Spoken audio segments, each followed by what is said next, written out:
Alright guys and girls, this is Jerningham here, ladies and gentlemen. I'm going to be watching some things on the news channel. What does Europe COVID surge mean for the UK? I'm going to watch that. Anger, frustration and a touch. Anger, frustration and a touch of deja vu. Ab Montag für maximal 20 Tage wird ein bundesweiter Lockdown gelten. These are the scenes from across Europe as governments battle with rising rates of COVID. Probably by the end of this winter, pretty much everyone in Germany, it has sometimes been said somewhat cynically, will have been vaccinated, recovered or died. As we head towards the winter months, is the UK facing a similar fate?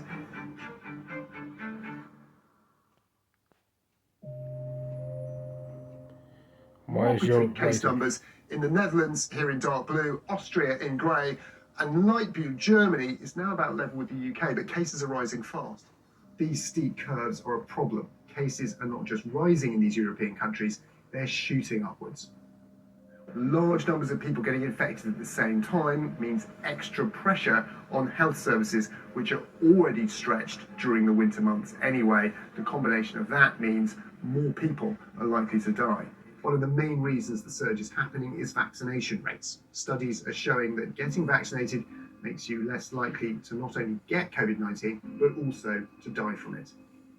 As you can see here, the UK's uptake was faster and started earlier. Germany and Austria only reached our levels of coverage in recent weeks. There was also a shorter gap between doses for much of these countries' rollouts. There's also the fact the UK has been offering booster jabs to top up immunity since mid-September, and case rates remain higher than elsewhere in Europe during the summer months, which could mean the UK population is better prepared for a surge. We have, as a consequence of that wave over the summer, a lot higher natural immunity, and superimposed on that natural immunity, obviously, is vaccine-induced immunity.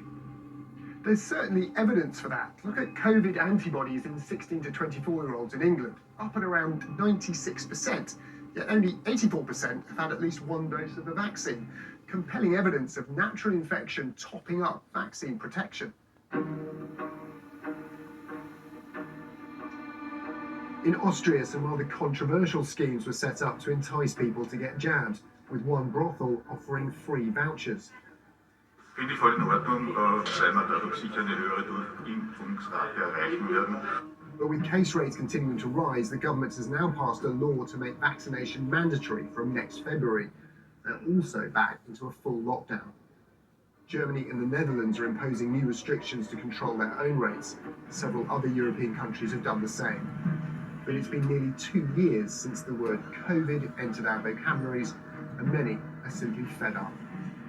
It's so sad, hard, I'm angry, all things. It's the million-dollar question, but with many cold winter months ahead, it really is impossible to tell. But scientists believe a combination of natural and vaccine immunity mean we could avoid a major winter surge. It's not to say here in the UK we haven't paid a price. You can certainly argue we've avoided a winter surge so far compared with others, but at what cost? For months, the UK, that's in red, has been averaging 100 to 150 COVID deaths a day. Since we opened up on July 19th, nearly 15,000 people have died with COVID. On top of that, there's the impact of severe illness and the drain it's putting on the NHS. For now, the government is sticking with its plan to avoid further restrictions. We don't see anything in the data at the moment to suggest that we need to go to Plan B. We're sticking with Plan A. But this virus has already proved itself to be extremely unpredictable, so about the only thing we can be sure of is that we really can't be sure. One thing is for certain, the winter ahead will be a big test. Well, there we go. There we have it, guys and girls, ladies and gentlemen. And thank you for joining this video. See you in the next one. Peace.